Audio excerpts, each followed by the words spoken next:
retention and all that. Hi, this is Jeff, Trauma Type. I am joined by Dr. Crystal Smith today. She specializes in addiction and cannabis and psychedelics to treat that addiction. She's a professor at the University of Washington, correct? Yeah. Oh, wait, sorry, Washington State University. Washington State University, I'm sorry. All right. Would you like to give us a little introduction and tell us about your work? Sure. So I am an assistant research professor. I've been with Washington State University for about 10 years, and I have researched substance use broadly over those years.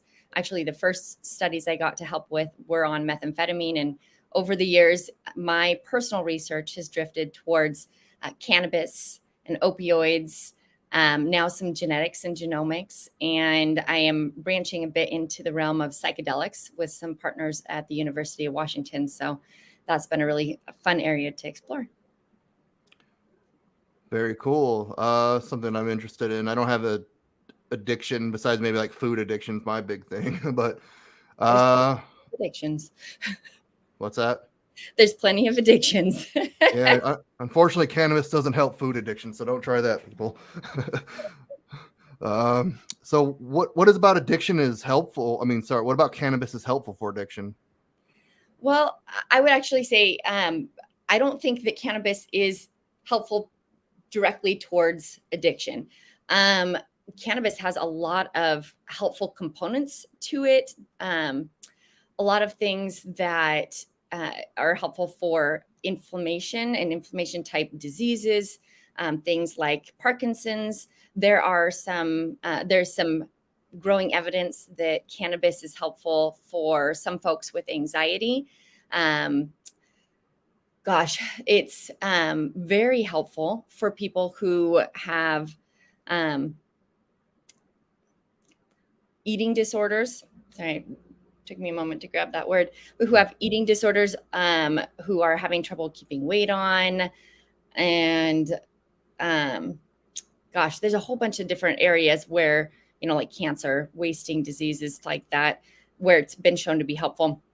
Now, as far as addiction goes, I haven't seen it applied directly to addiction, but there's a lot of really interesting research out there, and a lot of interactive effects between cannabis and other substances, which are pretty interesting to learn about as well. Very cool. I work at an addiction center myself, and they're very against cannabis, and they let them smoke cigarettes, of course, but pretty much they say you have to be off everything. You don't think that's the right approach then? So personally, I think cigarettes are horrible, and I too have worked in places where they've had some different rules where they've allowed certain substances and not allowed others. Now I understand, because the federal legality issue, why places wouldn't want to kind of allow people to use cannabis because of the federal illegality of it. Mm-hmm. But just the research out there that is on tobacco is very strong, in that there's a distinctive link. Everybody knows about it between tobacco and cancer. And while there are some links with cannabis, for sure, the links are, we haven't identified as strong of links. So in my personal opinion, if I was going to talk to a friend and they were thinking, gosh, I want to start smoking cigarettes, or I want to start smoking cannabis, I'd probably rather they were cannabis smokers than cigarette smokers. Yeah, or even smoke cannabis rather than drink. There's a lot of connections between drinking and cancers as well, and tons of negative outcomes. Behaviorally, socially, things like that. So it's odd to me that the country has selected alcohol and tobacco is okay, but other substances is not being okay. I think there's a lot of governmental things that I don't fully understand about those selections. Yeah, there's a whole rabbit hole we could go in with that, but we probably won't just for the sake of this conversation. So what got you interested in this kind of research? Well, I I was a drug addict when I was a kid.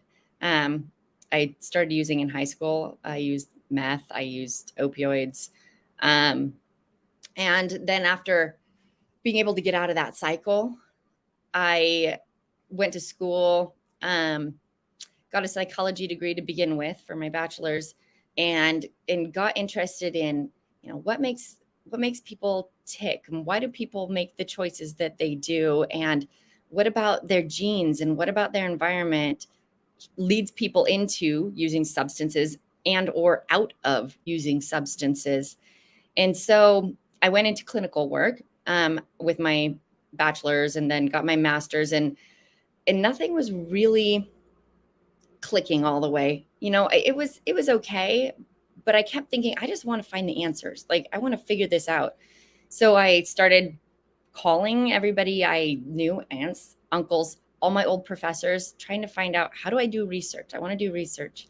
And so I finally ended up finding a job at WSU, took a massive pay cut, started driving an hour to work, just so I could start doing research, and then slowly got into it with that, got encouraged to do a PhD while I was doing that work, and did get my PhD, and now I'm an independent scientist. So it's great. That is cool. I want to go get a PhD too. I just don't know about just time wise and age wise now that I have a son who has behavior health issues himself. And really with the internet isn't really needed anymore. Do you think what do you think about, like, I guess there's mavericks online who do their own research and stuff, and it may not be empirically, I guess, studied. How do you think about stuff like that, like compared to like, academic sources? Yeah, I think that the important thing about the academic sources is that that the folks who are producing that research have been trained in how to conduct it well, and how to conduct it so it's safe for participants, and then how to do the statistical analyses correctly. For example, I do a lot of stats. I could show you a set of numbers where if you looked at it one way, it says there's an effect. If you look at it another way, it says there's no effect. And if you look at it another way, it says there's a negative effect. And people really need all of the training going through all of those years to be able to analyze that correctly and control for all the right variables and things like that. I think that the internet is amazing, and there's a ton of really good information to be gleaned from it. But when I look at research that hasn't gone through, for example, the institutional review board, which is a requirement for, everybody who works in academia or industry as well, which, another caveat, right? But, it's a requirement for us to put our research through a panel of people who try to tear it apart, basically, and find every way that it could go wrong or hurt people, and make us think of all of those things so that we can make sure that we're keeping people safe. And to me, that's probably the biggest component and the most important one. I know a lot of like scientists and stuff like that. Like, if they just don't like a subject, this is my experience and what I've read and have other people, like, if they don't like a subject or even like a certain person, they just kind of put on the blinders and ignore it, even if the evidence does point one way. Have you ran into that? Because you have pretty controversial subjects that you talk about in research. Yeah. I suppose that my response to that would be, scientists are human too. It is tough. I have seen it.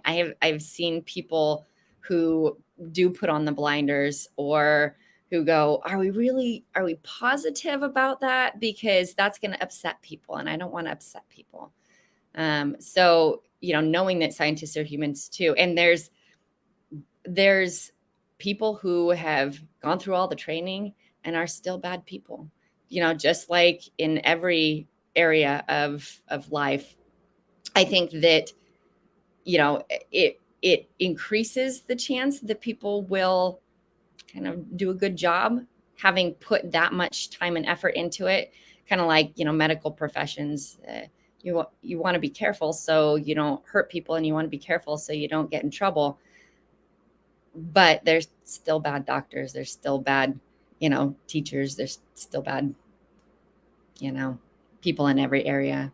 But I think in the scientific community, like with my research that does tend to be a little more controversial, I don't see pushback. It's really interesting to me. People are very interested in the science. What did you ask? Did you do it right? And what's the outcomes? And did you acknowledge your limitations, right? Because it all has limitations. Well, maybe we only got people to talk to us who are in the Northwest, and those people are different from the people in the Southeast, So I think that that's a pretty big component of it as well. Yeah, absolutely. Got to get a big, I guess I forgot what the name of it.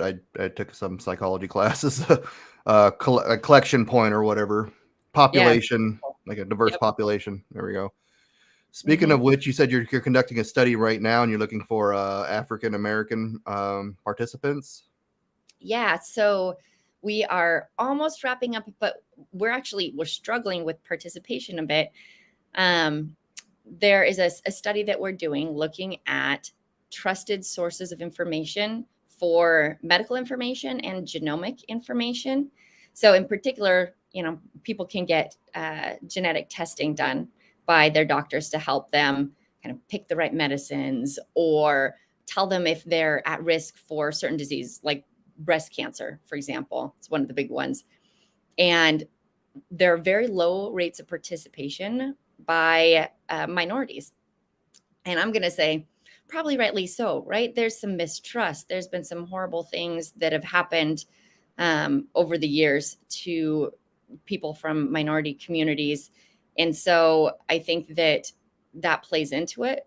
But so what we're trying to do with this research study is essentially get opinions from people. And we started with Caucasians and African Americans, but Caucasians were more willing to chat. And so we're asking things like, who do you trust and why do you trust them? Who would it be good for us to talk to help communicate about things like genetic testing or medical issues? Because the more people from diverse communities that we can get to participate in things like genomic testing, the more people it will be applicable to them. So we all have different genes, but for example, people from the same lineage tend to have genes that are closer to each other, right? Blue-eyed people have blue-eyed kids, Mendelian, genomics there. But we also see that people from different communities, so people whose ancestors were from Africa, for example, their genetics are different from those from, Northern Europe. And all of the research that's been done has been done primarily on genes from white people. So it's hard to say, how do we predict whether a person who's African American is going to get breast cancer or another disease, because we're basing it on genes that came from Caucasians, right? So it puts people from ethnic minorities in quite a disadvantage, right? Because we can't help them medically as well. And so it's trying to understand, where are those areas of trust that could be built, so that we can do a better job, essentially. So it's we have a link, and I'll send it to you. I'd love if you shared it. So the link goes to an online form where you fill out your information, and then one of our assistants contacts you. It's a focus group that you participate in that has just a few people in it for about an hour, and then we send a virtual $40 gift card that's usable lots of different places. So. All right, very cool. So if you're Black and you would like to participate in this study and get a gift card, there you go. Isn't like genetic testing not really covered by insurance though? Is that like a big barrier? That is a good question. So yes and no. It is becoming covered more. And that is a big barrier. A lot of the times, for it to be covered, the medical provider has to kind of go to some decent lengths to justify it. I think it's changing and it'll continue to change. But some of the testing the costs are getting quite low in comparison to where they used to be. You know, it used to be thousands of dollars and then hundreds of dollars. And now, you know, you can get genetic testing for $100. And so I do think that is a barrier for sure. Okay, I want to backtrack a little bit because we're talking about cancer. The link you sent me last, you talked about cannabis can possibly give men testicular cancer. There's some research there, especially if they start young. Could Yeah. you elaborate on that a bit?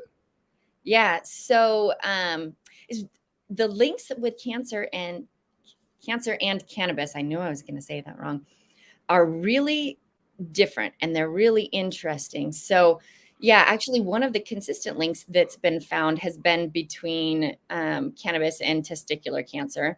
And one of the things that's being shown very, very consistently now is that high potency THC is causing problems.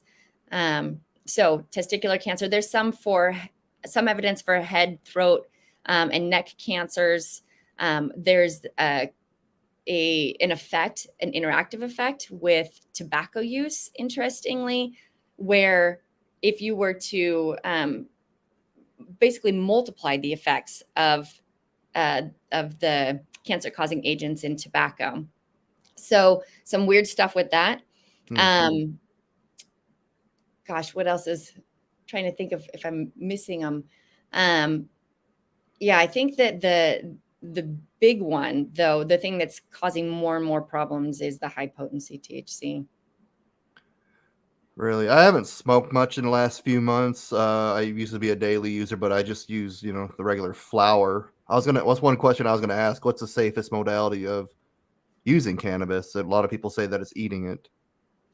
Yeah, I think if you're looking at reducing negative exposures, so for example, there are carcinogens in tobacco or in cannabis smoke. So when you combust it, that would absolutely be the worst way to ingest because you're inhaling that combusted material. And just like anything combusted is bad for you, because there are some carcinogens in it. People don't fully understand why we're not seeing the links to the lung cancer. Could be CBD, could be other, you know, interactive effects that are happening there. But because of that combustion, we, you know, would definitely discourage that the most. I think that ingesting it, like eating it or using topicals or tinctures, things like that are probably the safest mode. Now, the reason, of course, that people don't like that is it's hard to tell what the effects are going to be. And part of the thing that happens with that is that when you like eat an edible, for example, your digestive tract actually creates another form of THC as it breaks it down. So you're getting a higher effect, more of an effect from the same amount of cannabis. And so people say, gosh, I just don't like eating it because it's too much. Well, that's part of the reason why, because your body's creating another component that your body is absorbing as a type of THC. So Yeah, it's interesting. Because like people would like try to give me like dabs and stuff like that. I used to kind of dabble with like the little inhalers and stuff. That's like 90%. It's just too much for me. Like edibles aren't that bad if I do like 10, 20 milligrams, something manageable like that. But I know people go like one time I ate like or drink like 100 milligram soda or something like that, and I just passed out, you know. yeah, I think that's why people veer away from that a lot. Is it's hard to tell. It's not immediate, you know. Whereas if you're using cannabis, if you're inhaling it, smoking it, you know, it's 1 to 2 minutes, 3 minutes tops before you know what the effect is. And when you're ingesting it, you've got that lag time. So, you know, people just eat a little more, drink a little more, and don't realize until it's too late, you know, that it's impacting them. Yeah, it takes a while because it takes a couple hour or two to kick in usually. Like I took this one THC pill one time my uncle gave me, and I was feeling fine. Then the next day I was driving to town, and all of a sudden my world was spinning. Like, uh-oh, I'm in Oh, trouble here. And I was like walking around Walmart, like I couldn't find anything. My friend was sitting there trying to talk to me that I ran into. It was no good. oh man. Yeah, that sucks. I think a lot of people have, similar stories, maybe not necessarily from, THC pill, but from some sort of ingesting a cannabis product. Yeah. We got a viewer. If you have any questions at home, go ahead and put it in the chat, and we'll get to it eventually. I want to talk about your research is going into psychedelics. Can you talk a little bit about what you're discovering and what you're getting into there? Yeah, so that's been a super fun area of inquiry. So our study that we're just about wrapping up now is doing interviews with underground psychedelic assisted psychotherapy providers. So people who they go by a lot of different terms. Some people would call them guides or sitters, or the full psychedelic assisted psychotherapy providers. And there's variations on, the amount of interaction that people have and the substances that they're using in the team that they interact with. A lot of folks will work with a team, so they'll have the person, I'll call them a patient just for ease of communication, but a lot of folks aren't loving that word.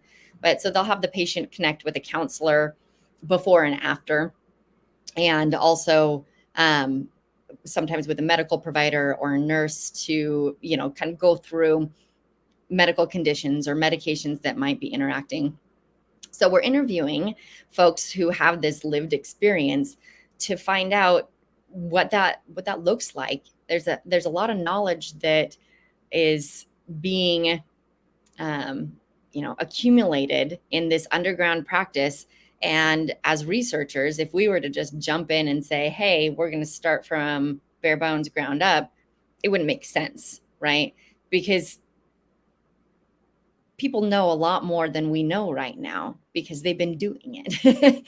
So we want to find out, what does it look like, and what are the safety nets, and do the providers that we're talking to that are doing this, do they know what kind of interactions can happen and what the risks are and what the benefits are? Who are they working with? What kind of outcomes are they seeing? And are they keeping in touch with people? Things like that. And so we're just about wrapped up with interviews, and it's been really amazing to learn kind of what their set and setting looks like, who they're willing to work with or not work with, because there's some concerns about some of the psychotic disorders. A lot of folks are apprehensive to work with folks with psychotic disorders because of the possibility of triggering something.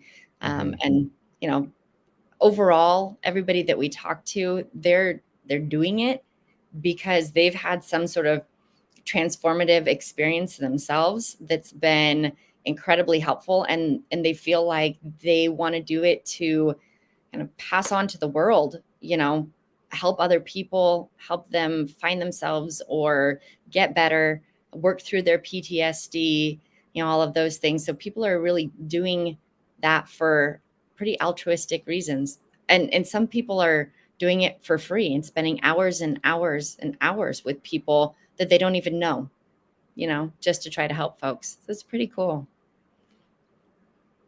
That is pretty cool. Oh, go ahead. Sorry. Oh yeah, I was going to say we have some studies that are about to start. Well, I shouldn't say about. It takes a long time to get studies going. So we have some studies that'll be rolling out in the next year or two, looking at using psilocybin as a treatment for PTSD and alcohol use disorder. Very cool. I was about to ask, what substances are you looking at? I think personally the most beneficial for me was LSD. Like a lot of people, it seems like it goes varies from person to person. One substance doesn't really do one as it does to another. Like some people swear by DMT, but I did DMT and it's just like this pretty little visual for a few minutes and it's over with for me.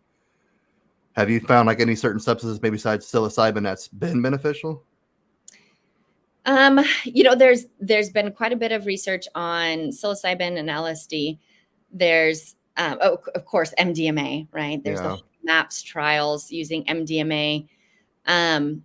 There's research on ketamine. The research on ketamine is less convincing to me. It's not as strong as the research on LSD, MDMA, psilocybin. I think that people are using ketamine clinically because it's accessible.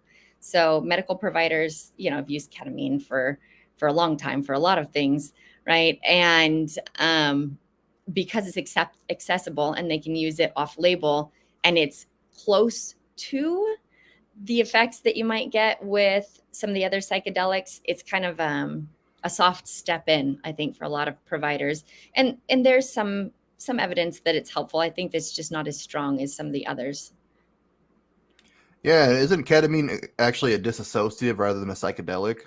Yeah, you're right. Yeah. And it just has a potential for abuse, a higher potential for abuse, I think. Yeah, absolutely.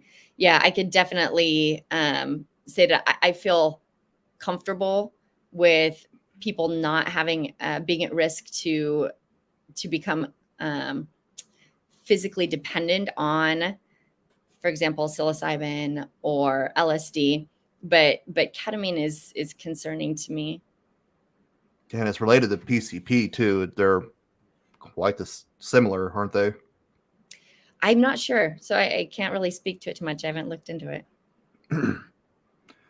All right. Like one time, I mean, I haven't been able, I mean, I don't do it scientifically or anything. I guess I'm just a psychonaut or whatever you want to call it. But I took LSD probably the second time I took it. And like I said, I struggle with food addiction for like binge eating disorder. But after I took it, I was pretty much like on a strict keto diet for like 6 months. I lost 50 pounds, but I haven't been able to replicate that. And I haven't really took LSD for a while because they say like once you get the message, stop knocking at the door, basically. And it helped me with like, because I have a lot of PTSD, CPSD myself. I have a avoidant personality disorder, and I think personality disorders are usually just pretty much along the lines of CPTSD. And it helped me a lot, but after a while, it just kind of seemed the effects went away. I don't know. Yeah, that's pretty common from the research that's out there, from what's being found, is that while the effects do last for a while, a lot of people kind of say they need, or have found that they need a booster session, if you will, or another session. Some people, one and done works and is just fine, but that's not consistent. Yeah. I think microdosing LSD was pretty helpful for a while too, and that's something but I started getting back on antidepressants, and they don't really mix well together. Yeah, that's one of the contraindications that people are concerned about. It depends who you talk to. It's still an area of inquiry, but there's some worry with psychedelics and serotonin syndrome, Yeah. for folks who are on medications. And I do think the research is still mixed on that, though. But from what we've read in the literature and learned talking to people, it seems like microdosing works a lot like an SSRI, for example. It kind of theoretically, and I don't have the research to back it up yet, but it appears that it just bumps up serotonin a little bit, and so works very similarly. And a lot of people are saying it helps with productivity and a lot of things. And I was microdosing for a while, and I didn't think it was working until I stopped doing it. And like a year later, like, wow, okay, maybe there's something to it. Because it was like helping my depression a lot. It was kind of helping my social inhibitions and a lot of things like that. Yeah, I think that's pretty common for people to find that they become a little more social. They might be able to focus a little better if they're not over microdosing, if you know what I mean. Sometimes that happens to folks too, as they're looking for the right dose. They end up going a little bit much, and that's a day that you hope you don't have to do a whole lot at work, but or at least 4 hours. So I do think that that's something that people see. And interestingly, the research behind microdosing isn't showing a lot of really robust effects. I think that part of the reason that we're not seeing those robust effects is that the research on macro dosing is typically done with folks who, have they're at a level where they could really bump up a lot. Their PTSD is really affecting them, like to the point of not being able to function well, things like that. Whereas a lot of the folks who are microdosing, they're, functioning decent. They might want to function better. They probably want to function more effectively, but they're not at the point where a lot of the people are who've been in the studies on the macro dosing. And so they don't have as much room to move up. Right. And it's not as large of an effect for them. So it's hard to detect those things. I think that anecdotally, we do hear that, people are finding benefit from microdosing. The research needs to kind of catch up or sift that out or find out for whom. We also know that there are some people that aren't affected at all, for example, by mushrooms. They can take a huge dose of psychedelic mushrooms and don't feel anything, or maybe barely feel anything at all. And so genetically, that would imply that there's some genetic differences in the way that perhaps they metabolize the mushroom, where it's not breaking down into the psilocin or something like that. And so I think there's a lot of room for research there so that we can learn who those people are. And, maybe that's part of the reason that folks are running into differences as well. That's another huge problem with it being illegal and being stigmatized. And we can talk about the stigmatization in a little bit. You don't always know what you're going to get, especially with something like LSD, because LSD is super potent. It's just like this little itty bitty blotter is measured in micrograms, and it could be mixed with substances like research chemicals like N-bomb, which is very lethal at low doses. And that's the most dangerous thing about LSD, because you might not be getting LSD. And if it is decriminalized or legalized, at least you can go to a lab where it's where it's safe, and you get what you're getting and how much you're getting. So what do you think like the future of legality of psychedelics is? Like cannabis is just becoming more and more legal, more and more accepted, of course. In such a weird way, right? Yeah. Like, we don't care what the federal government says. We're just going to do what we want state by state. Such an odd process to me. But I think that psychedelics are going to follow that same train that cannabis is. We see the movement already, right? Oregon, Washington's heading that way. I think they'll be following along soon, where it'll be decriminalized or used in treatment settings. So I think that it'll kind of follow along. And my belief is likely that it will start with psilocybin and kind of work its way through. Now, part of the issue with that, right, is that government research on mushrooms, on psilocybin containing mushrooms, has focused primarily not on administering the actual mushroom. It's focused on administering psilocin, which is what the body would break psilocybin down into, and that gives you the psychedelic effect, right? But the federal government hasn't grown mushrooms to distribute. They've created psilocin. And one of the things that we're curious about is, and I'm going to say, I feel like it's likely that it's not just the psilocin that impacts people in the mushroom. With cannabis, we see effects of terpenes that are being shown to be very impactful.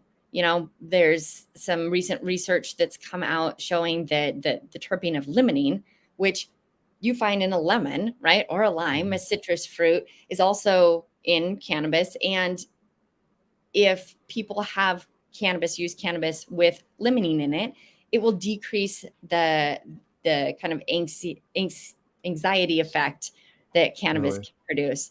Yeah, absolutely. And, we know that there's these type of entourage effects with the terpenes, with the different cannabinoids, with CBD and THC, right? And so it's logical to believe that we're going to have something similar with mushrooms. And so I think that there's a lot of research that needs to be done and will be done very slowly, right? Because as a researcher, I can't get mushrooms to administer to people. Mhm. I can, and I'm working on DEA licenses and stuff to even be able to get psilocin as like a product to administer, but you can't, nobody can grow mushrooms in the United States and give them to people to research. But everybody's growing mushrooms, everybody is growing mushrooms. There's Facebook pages, there's clubs, there's, you can get mushrooms all over the place, but we can't for research. Yeah. So, that just, it slows us down. Cannabis is similar, right? We do have cannabis distributors for research, but it's not like walking into your vape shop or your cannabis shop in Washington and picking up the products that people are actually using, right? And it's highly, highly controlled. So we can't go down and just buy some gummies from, the cannabis store on the corner. We have to apply and purchase them through the federal government, and it definitely slows research. It makes it really hard for us. What reason you think that is do you think it's because they just don't understand it? Do you think it's because like there's like alcohol companies and private corrections, like corporate correction companies, are against the legalization of cannabis because, well, they victimize people and put people in prison for cannabis, and they shouldn't probably. Do you think there's any like pushback of like, corporations lining people's politicians' pockets, things like that? Any conspiratorial reasons? Well, I wouldn't consider myself a conspiracy theorist, but I think there's plenty of evidence out there that companies, for example, tobacco companies, um, are contributing money to things that would enhance their profitability, right? And part of that is very likely going to be keeping some of these other substances from coming to fruition. Now that said, a lot of the tobacco companies, well, I shouldn't say a lot, I know at least of one who's tried to switch over to cannabis. So instead of growing tobacco, they're growing cannabis. So they're trying to kind of capitalize on that market, and they're moving into the vape area. So I think that they're doing everything they can to continue to make as much money as they can. But I think the main thing is the federal legality, really. There's back in the Nixon era, there was the war on drugs that started. And this was, there's a lot of theories on it, but a lot of folks will say it was a war on minorities rather than a war on drugs. It was a war on really people diverging from being willing to follow along with the federal government, and people resisting going to war, things like this. And that was very upsetting for the federal government because it gets in the way of that track that they Mhm. want. And so the war on drugs, I mean, there was very incredible research being done on psychedelics at that point, Yeah. and it literally was a complete shutdown. Like, we don't care where you are in your research. Stop. Everybody's stopping. Everything's illegal. And even though it's bounced back underground since then, and now, with cannabis, states are starting to legalize, it's starting to come back around the federal government. It's still federally illegal. So for the universities, for example, for UW and Washington State University, we're in Washington State where cannabis is legal for people. Well, it's not legal. Sorry, I shouldn't say that. Uh, it's accessible to people. It's still federally illegal. So we can't break federal laws as a university. So, that's really where that comes into play, is we just can't break federal laws. So you're at an impasse to some degree, and then to be able to even make baby steps in that process, you have to have so many very restrictive licenses. Like, for example, I have to start with a state license and then move on to a federal license for like administration of Schedule I drugs.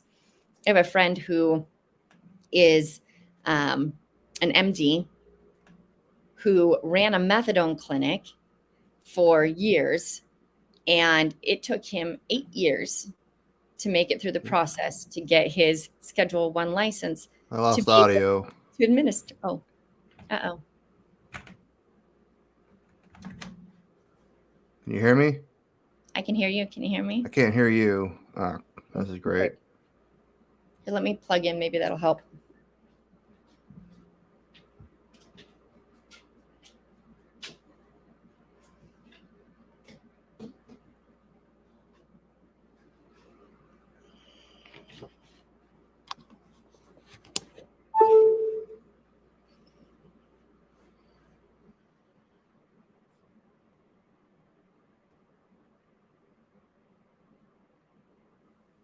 All right, I can hear you again. Yay. Oh, I guess we're still recording. Oh, great. Sorry about that, people. Kick my mic or my camera there. All right, sorry. So you're just talking about like last I heard is you're talking about the restrictions of it being federally illegal and all the barriers it presents with actual like official research in a university, right? Yeah. And essentially, like, just to be able to get those licenses, even if you are an MD or a PhD, it takes years sometimes for folks. So it's very difficult to make forward progress. Yeah, I was reading Rick Strauss. I think that's his name. I'm so bad with names and titles. His book on DMT and the research he did in the 80s, it almost drove him insane just trying to get all the licensing to actually do it. And it was like a miracle that he actually pulled through and got it. Has a lot of the barriers dissolved since then, you think, or no? Nope. I think cannabis has become a little easier. We're making progress there. I mean, as of not that many years ago, there was only one distributor for cannabis in the US. And it was, through the federal government. And so you would get like very low potency cannabis flower, or you get like a tar that was produced from there. Now there's more variety. There's the ability to outsource to Canada, which is really interesting.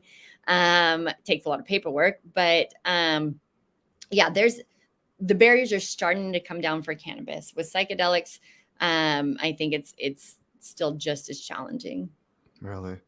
There seems to be so much more of it. It's kind of interesting than there was, of course, in the 80s, but I guess with the internet, and I see internet as society's biggest double-edged sword. I mean, there's so much information, but so much misinformation at the same time.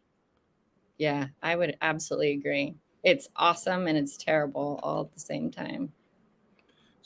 Speaking of that, and what do you think of like the stigma of drug addiction, I guess, as a whole? Like you said, you're a former meth addict, and a lot of people are just embarrassed to go get help, and they're like closet addicts and things like that. And so you want to talk a little bit about that, and what do you think that looks like currently? Yeah. First, I think that I feel really proud of our country and our communities in the progress that we're making towards destigmatizing substance use, but there's still so much stigma out there, and it impacts people so much. People look at substance use or addiction as like this moral dilemma. They're like, oh, that's that person uses whatever, heroin, cannabis. They're not a good person. I wouldn't want them around me. I wouldn't trust them. They look at this as a moral issue, when, truly, if you take a deep look, I bet you there's a very small percentage of the US population that doesn't have an addiction, right? Food, alcohol, nicotine. It's just that those things are accepted. And you'll see plenty of people who will drink alcohol every day of the week and then look at somebody who uses cannabis, psychedelics, or opioids and think, oh, they're lesser of a person. And I think that that is the stigma that is so hurtful. We've done interviews with moms who have gone to the doctor, when they were pregnant, and have been treated so poorly, they stopped going to the doctor. So their child they end up having didn't have the prenatal care that would have been so beneficial, because they went to the doctor and the doctor was, or the nurse was rude, awful, judging, Same with folks who, we've talked to moms who have used heroin and have gone into programming, and they have literally had medical providers who have told them, well, that's getting on a program starting on methadone, for example, or buprenorphine is that's not getting away from your addiction. You're still addicted. And that it breaks people down. And when people don't have the support, they don't want to stay in treatment. They don't want to see the doctor. And so that's when they suffer, their kids suffer, their families suffer. And so I think that's, to me, one of the biggest things that I've learned is that we really need to keep moving forward to reduce the stigma with which people are looking at substance use. It's not a moral dilemma, right? It's not at all. Yeah, I was sitting there like, if you're a President Crystal Smith all of a sudden and you had a magic wand and you could just change it, what legality, decriminalization, how would you change like drugs? Well, if I had a magic wand and people would do what I said, I think that's the kicker right there, right? We saw prohibition. I would get rid of alcohol. If it would work, which it wouldn't, I would make alcohol illegal, and I would federally change legality and put in place restrictions or supports, rather, I suppose I would say supports, where people could use substances like psychedelics that don't have the addictive properties, but would require that people have some knowledge or training. So like driving a car, you want to drive a car? That's a great privilege. Do driver's ed. Understand what you have to do to be safe when you're doing these things and how it might impact you. For some people, this might not be a good idea. For example, cannabis. If you're predisposed in your family to having schizophrenia, using high potency cannabis is a terrible idea, right? There's a high risk for you there. It can trigger first episode psychosis. So I think that having something like that, where there's some basic knowledge that gets given to people, I think that would be incredibly helpful. Yeah, I talk to my family, and I come from a long line of alcoholics, even though they don't want to admit it. They think that they can go 3 days without a drink, that they're not alcoholics, but usually that's when you start getting withdrawals from alcohol, is day 3. And like my, I don't want to give any specific examples in case they actually find this channel. Nobody in my personal life really knows I do this sort of thing, I don't think. He kind of minimizes tobacco use and stuff, like, oh, they blame it for everything, like cancer and stuff. And well, obviously, like you said, there's undeniable evidence that it's linked to cancer, but so is a lot of other things, It's true. There are a lot of things we ignore, right? Yeah. Like, I'll sit there like looking for car seat covers for my car, and I was like, there's like a label on there, according to California state law, there's carcinogens in this and stuff like that. Like, really? It's just anything gives you cancer. It's a weird world we live in. True. I don't like Portugal. Oh, go ahead. Oh, I was just saying, lots of chemicals. We use so many chemicals. Ugh. Yeah. Yeah. It's in everything. Like, what about decriminalization of drugs? Like, I know Portugal, I was talking to some people and they said it's pretty much just done wonders there. Like, there's a lot less stigma, people going to help more often, and it's just not as big of a thing as it is. I mean, there's always going to be abuse and there's always going to be problems, but what about that route where people can't, like with legalization, people can capitalize and gain money from it, like they're doing with cannabis? What would that route look like rather than legalization, you think? So I think that examples like that are what has led some states to go ahead and at least not pursue, criminal implications for folks who are using, for example, Oregon, right, has recently decided that they're not going to pursue people's drug charges, or people are allowed, quote unquote, allowed to have certain amounts of substances.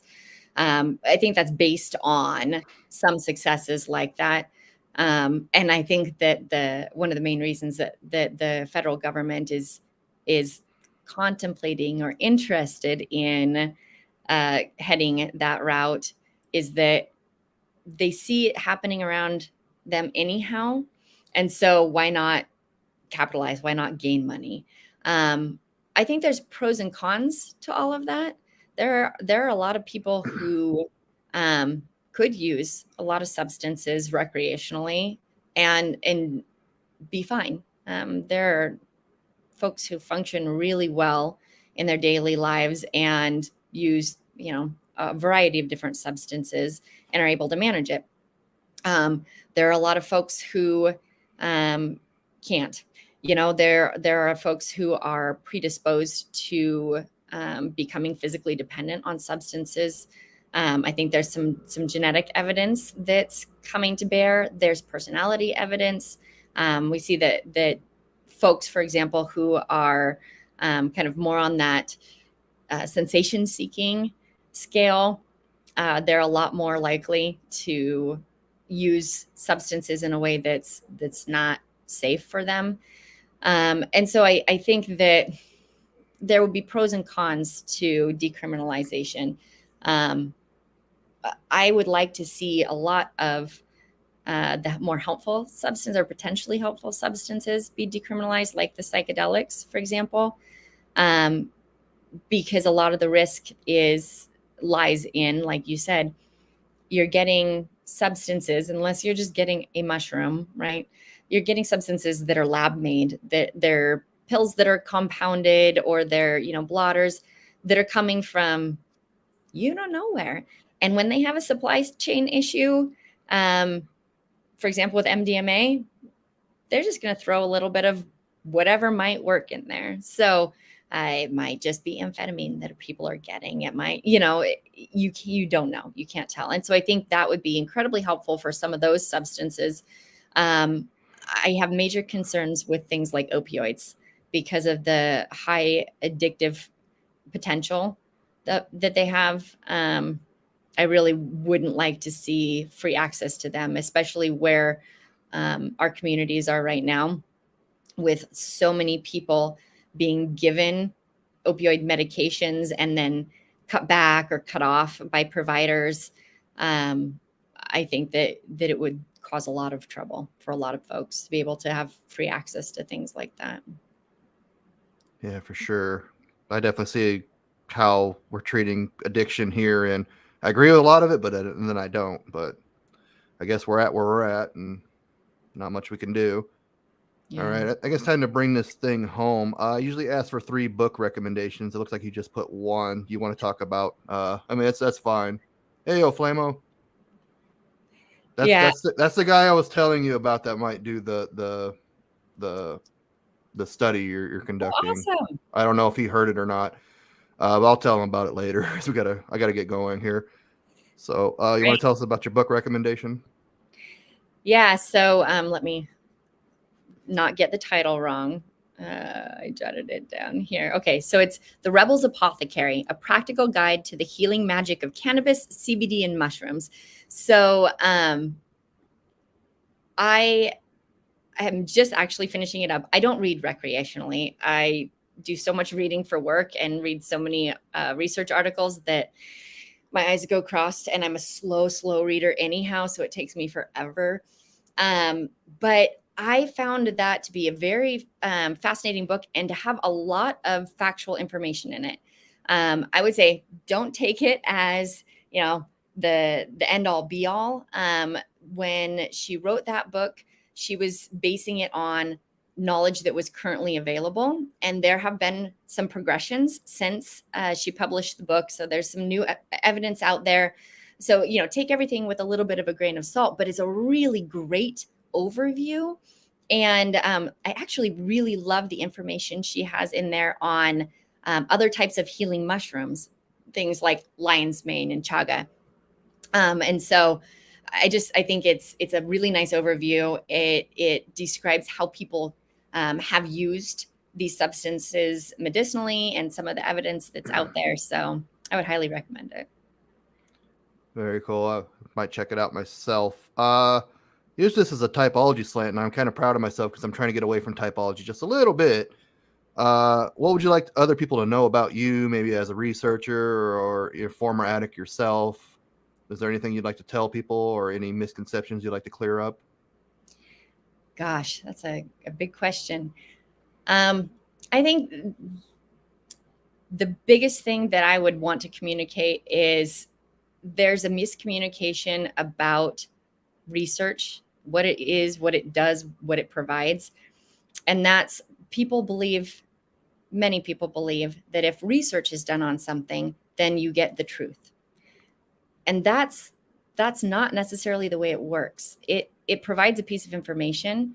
And as a scientist, the goal is ask questions, gain knowledge, right?